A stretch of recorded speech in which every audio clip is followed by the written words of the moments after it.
Vale, vamos a meternos de lleno en esto. En este análisis vamos a explorar una de las mentes más fascinantes, radicales y, seamos sinceros, a menudo mal interpretadas de toda la historia del pensamiento occidental. Nos enfrentamos a una filosofía que no busca darnos palmaditas en la espalda, ni tranquilizarnos, sino sacudir los cimientos mismos de nuestra cultura. Vamos a trazar un arco dramático absolutamente espectacular. Viajaremos desde lo que este pensador consideraba la decadencia total de la humanidad hasta una propuesta de evolución radical. Es un viaje muy intenso, así que arranquemos. Dios ha muerto, Dios sigue muerto, y nosotros lo hemos matado.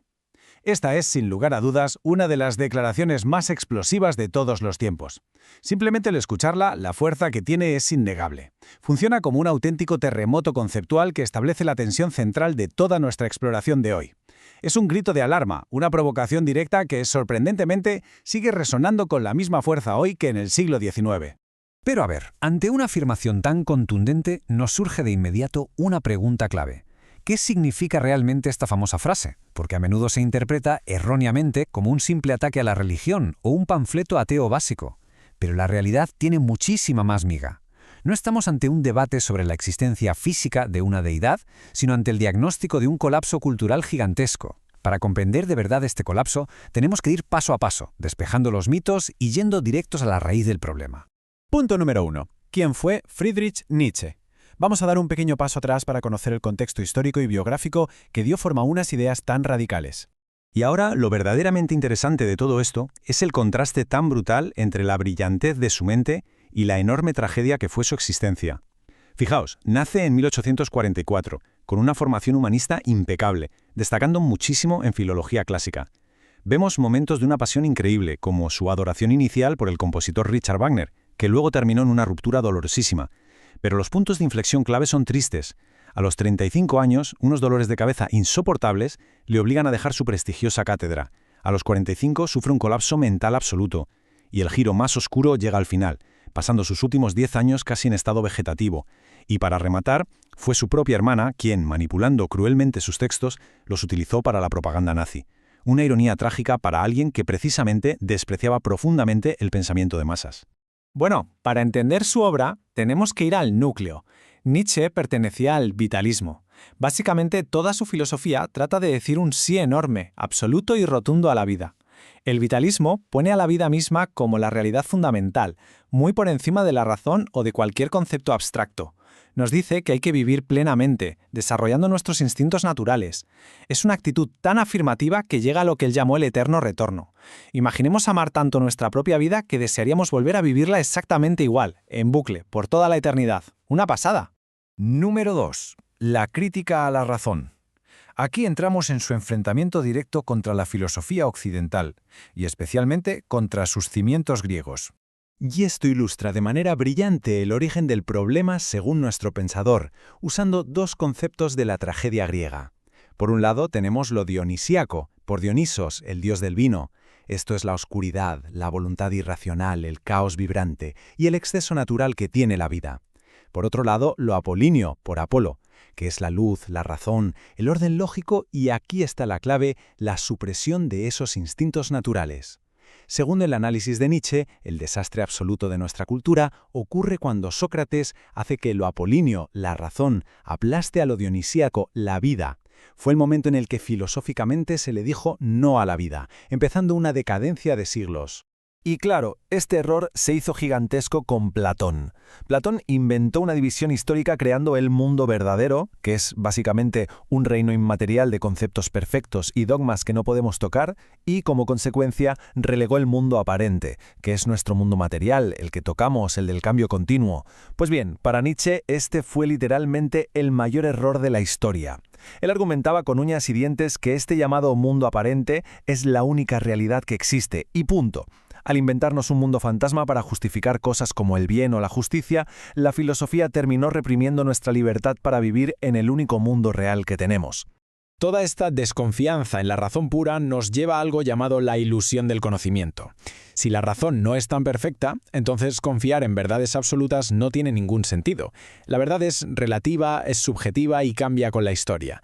Solo hay un cambio constante. Y es fascinante ver cómo los conceptos que usamos todos los días son, bajo esta lupa, simples metáforas que hemos creado por puro miedo.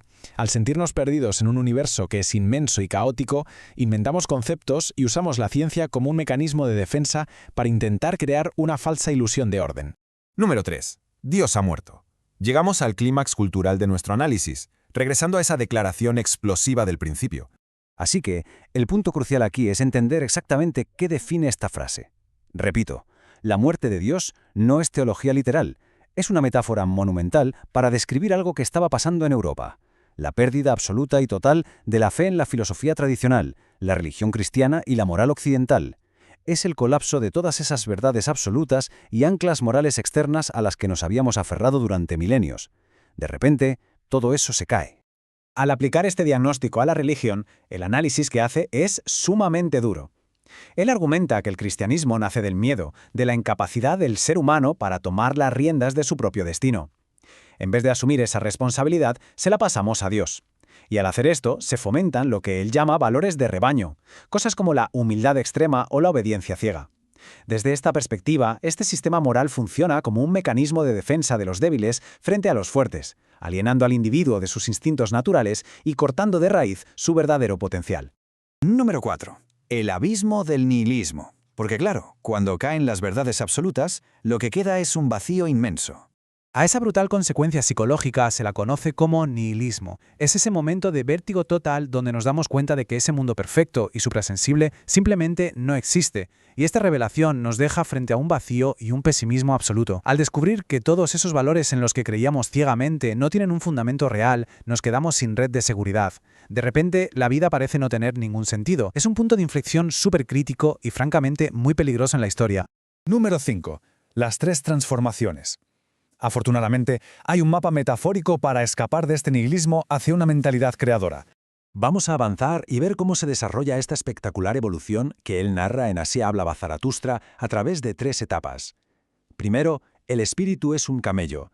Se arrodilla sumiso, cargando con todo el peso enorme de la moral tradicional y obedeciendo ciegamente. Es la humanidad domesticada.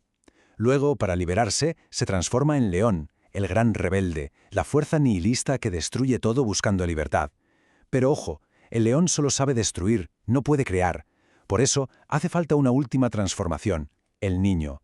El niño es el juego, el nuevo comienzo, la creación inocente. Representa superar el nihilismo diciendo un alegre y rotundo sí a la vida, inventando nuevos valores desde cero. Número 6. La llegada del superhombre. Llegamos a la resolución del gran problema y la supuesta cumbre de nuestra evolución.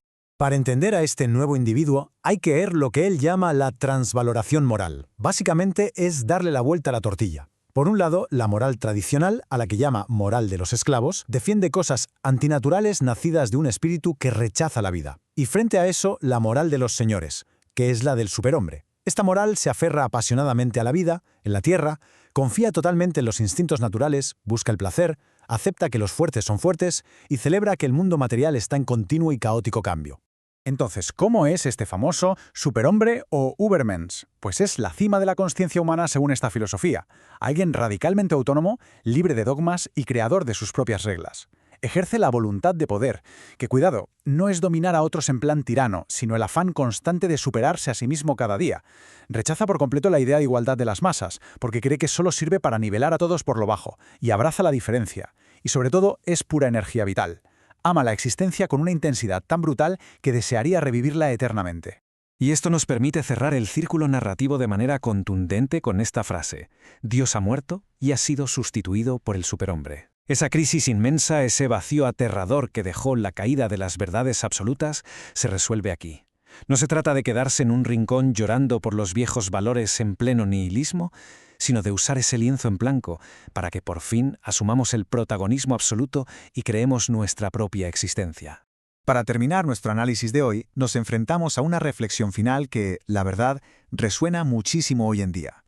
Cuando todas esas viejas verdades se derrumban sin remedio, ¿tendremos el inmenso valor necesario para crear nuestros propios valores y abrazar la vida con todo su caos? ¿O, ante el vértigo que da la libertad absoluta, volveremos asustados a buscar el consuelo cómodo, pero limitante del rebaño? Es una pregunta que queda abierta, dejándonos a cada uno el enorme desafío de encontrar nuestra propia respuesta.